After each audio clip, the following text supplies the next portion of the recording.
मुंबई सिलसिलेवार धमाकों का कसूरवार जलीस अंसारी उर्फ डॉक्टर बम लापता है। वो 21 दिनों की पैरोल पर था और उसे आज जेल इंतजामिया के सामने पेश होना था। पुलिस ने ये जानकारी मीडिया को दी।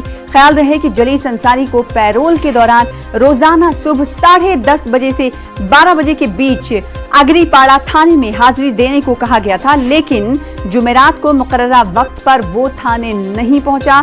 पुलिस के मुताबिक दोपहर में उसका बेटा जैद अंसारी पुलिस थाने पहुंचा और गुमशुदगी की रिपोर्ट दर्ज कराई।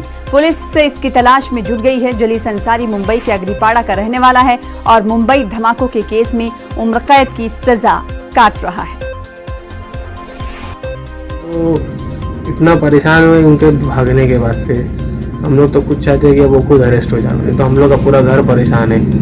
पूरा मेरे चाचा, बुआ, बहन, भाई, हम लोग चारों भाई लोग इतने परेशान हो गए, हम लोग थक गए, परेशान हो गए। बोलो बताओ हम लोग क्या करें।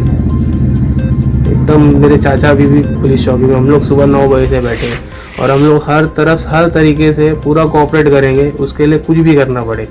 हम लोग नहीं चाहते कि ये सब ऐसा काम होए जिससे मेरी माँ तकलीफ में आ जाए, मेरी दादी तकलीफ में आ जाए और हमारा घर परेशान हो जाए। बहुत साफ परेशान है हम लोग। बहुत बोले तो बहुत परेशान हो गए हम लोग। पता नहीं क्या क्या हो रहा है मेरे चाचा के साथ। कहाँ लेके चाचा? अभी रात में आए थे, हम लोग को तो 9 बजे छोड़े। हम लोग जब वहाँ से यहाँ आए तो हम लोग को मालूम पड़ा मेरे चाचा को भी लेके गए। कहाँ लेके गए? वो कुछ ATS में बोले लेके गए, लेकिन मेरे छोटे चाचा गए थे कुछ ले कपड़ा वपड़ा, बोले ठंडी लग रही है करके। हम लोग साहब है ना, जब हम लोग को मालूम पड़ा ना 8 साढ़े 8 बजे तक का, तो हम लोग पहले सब जगह इन्फॉर्म लिए कि कहीं है तो नहीं। फिर हम लोग 9:30 पौने 10 बजे हम लोग सीधा अगरीपाड़ा में गए। हम लोग बताए देखो ये अपनी डायरी है और ये आदमी अभी हम लोग घर से निकल गए बैग लेके अपना। कहाँ गए, कहाँ कैसा गए, हमको कुछ भी नहीं मालूम। टाइम हम लोग बताया कि 4 बजे से निकले ये घर से, और इतना बोल के गए कि नमाज पढ़ने जा रहा हूँ। तो हम लोग ने सोचा कि ठीक है नमाज पढ़ के आ जाएंगे। और इस खबर पर मजीद अपडेट हासिल करेंगे। रुख करेंगे मुंबई का। हमारे साथ हमारे नुमाइंदे अमित रॉय जुड़ रहे हैं। अमित, गुमशुदगी के बाद डॉक्टर बम की क्या पुलिस के हाथ कुछ शवाहिद या कोई जानकारी मिली? अमित, आपको आवाज हमारी आ पा रही है? देखिए, ATS जो है लगातार इस मामले में पूछताछ कर रही है। जो उनके भाई हैं, आपको मेरी आवाज आ रही है? जी, मिल रही।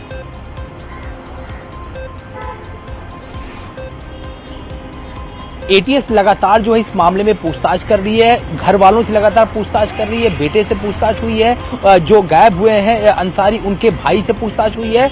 क्योंकि इन्हें डॉक्टर बम के नाम से जाना जाता था। इंडियन मुजाहिदीन और दूसरे जो आतंकी संगठन जो सिमी है, वहां पे लोगों को बम बनाने की ये ट्रेनिंग देते थे। 1993 ब्लास्ट में ये आरोपी थे, दोषी पाए गए थे, उम्र कैद की सजा काट रहे। इसके बाद जो पुणे में धमाका हुआ, मालेगांव में ब्लास्ट हुआ, ट्रेन ब्लास्ट हुआ, अजमेर में ब्लास्ट हुआ, इन सारी चीजों में जो है संदिग्ध ये पाए गए थे।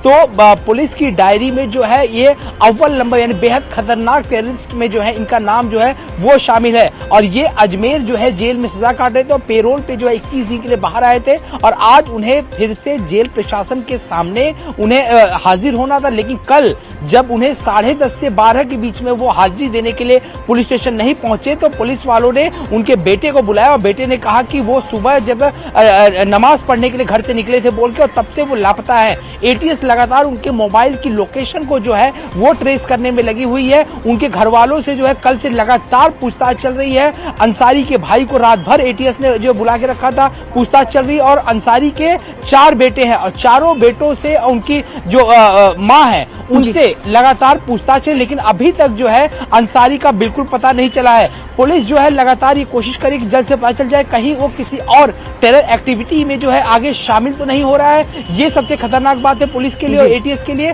तो लगातार इसको ढूंढने की कोशिश जो है वो ATS द्वारा की जा रही है। जी अमित, अब सवाल ये उठता है कि जिसका बैकग्राउंड इतना खतरनाक रहा हो, गुज़िश्ता माजी में उस कई दहशतगर्दाना सरगर्मियों में वो मुलव्विस रहा हो, शामिल रहा हो, तो उसे पैरोल क्यों दी गई?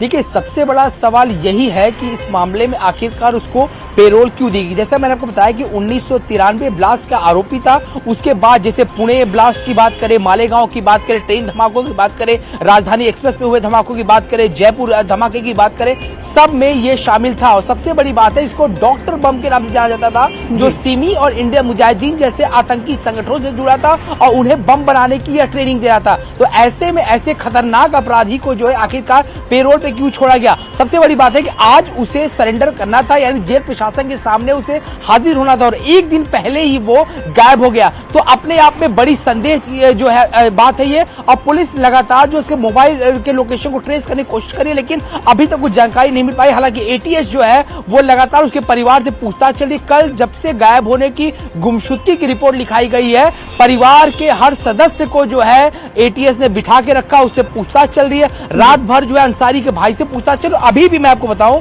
एटीएस के अधिकारी जो है उनके परिवार वालों से पूछताछ कर रहे हैं, लेकिन एटीएस के हाथ अभी तक कुछ नहीं लगा हुआ है और एटीएस मीडिया को भी इस बारे में कोई भी जानकारी नहीं देना चाहता है। जी, तो एटीएस के हाथ अभी खाली, गुमशुदगी की रिपोर्ट के बाद से ही